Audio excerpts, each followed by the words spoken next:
Hello बच्चों, चलिए प्रश्न पढ़ते हैं। प्रश्न दिया है कि किसी वास्तविक गैस के लिए संपीड़ितता गुणांक Z के विभिन्न तापों एवं दाबों पर भिन्न मान होते हैं। दी गई परिस्थितियों में निम्न में से कौन सा सही नहीं है। तो सबसे पहले बात करेंगे इस प्रश्न में मुख्य अवधारणा की। तो देखो क्या होगी मुख्य अवधारणा जो इस प्रश्न में होगी वो होगी संपीड़ितता गुणांक। संपीड़ितता गुणांक, तो देखो संपीड़ितता गुणांक जो होता है उसको अपने Z से दर्शाते हैं और इसका मान क्या होता है V रियल बटे V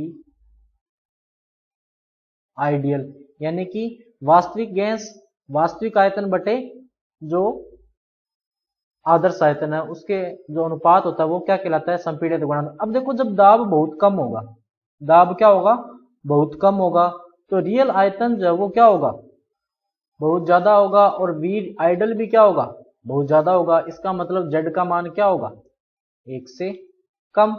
उच्च दाब पर देखो वी रियल जो है बहुत कम हो जाएगा जिसके कारण क्या होगा जेड से 1 से बड़ा। अब देखो जेड बराबर 1 जो है इसने क्या बोला है सभी स्थितियों पर। देखो सभी स्थितियों पर जो है वो जेड बराबर 1 नहीं हो सकता, क्योंकि इसने देखो खुद ही क्या बोला था कि जेड का मान जो भिन्न ताप व दाब पर भिन्न भिन्न होता है। और यहाँ पर ये देखो क्या बोल रहा है कि जेड बराबर 1 सभी स्थितियों में। इसका मतलब ये कथन क्या है गलत है, क्योंकि वास्तविक गैस के लिए वास्तविक गैस के लिए